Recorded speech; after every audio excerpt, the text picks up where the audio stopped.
Trying to figure out the real estate market can feel like you're trying to solve a puzzle, but in the dark, right?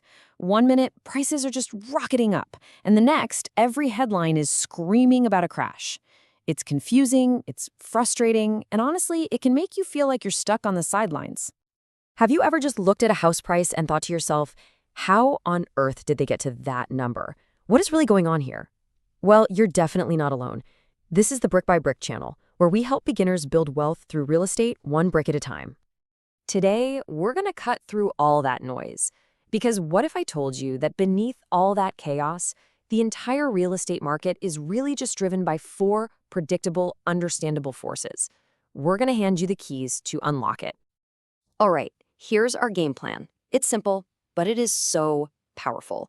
We're going to walk through demographics, interest rates, the economy, and government policy. Once you get these 4, you'll have a framework to analyze pretty much any market, anywhere. So let's jump in with key number 1. First up, demographics. This is all about the people. I mean, it's the who. Who is buying, who is selling, who is renting properties, and most importantly, how is that who changing over time? So when we say demographics, what are we really talking about? We're talking about the hard data, the age of the population, how much money people are actually making, where they're moving to, and is the population in an area growing or shrinking? These trends move slowly, but man, are they powerful. And here is a perfect example of this in action. Just think about the baby boomers. As this massive generation keeps retiring, it forces us as investors to ask some really critical questions.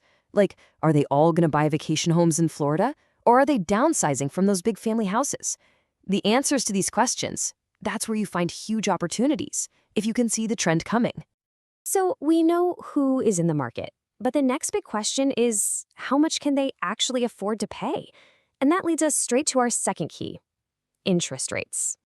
The easiest way to think about this is like a seesaw. It's a simple inverse relationship. When interest rates go down, borrowing money gets cheaper. That means mortgages are more affordable, which cranks up demand and, you guessed it, pushes prices up. And on the flip side, when rates go up, borrowing gets more expensive, demand cools off, and prices tend to fall or just kind of stall out. It's fundamental. And hey, this doesn't just apply to physically buying a house.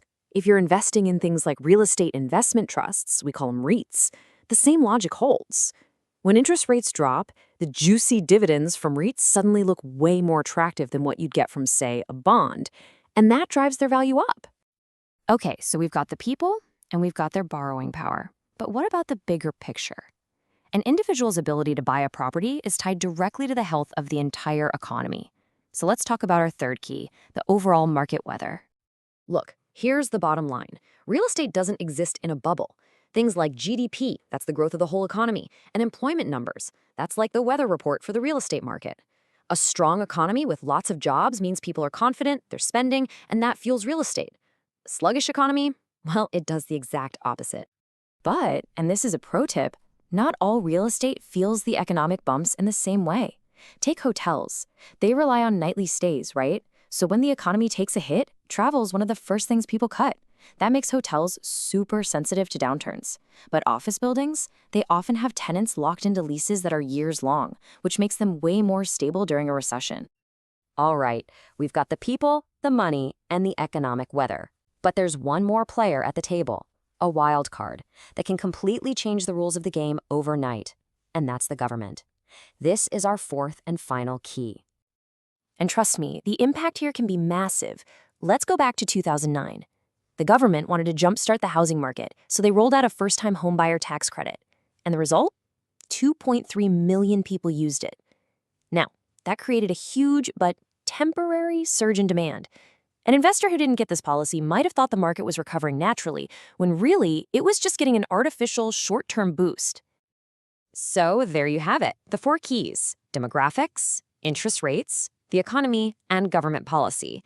And the most important thing to remember is that these things don't happen in a vacuum. They all push and pull on each other to shape the market we see every day. So here is your takeaway. This is your new checklist. Before you even start looking at properties, just run through these 4 questions. Who's buying? How much does it cost to borrow? How's the job market? And are there any new rules in play?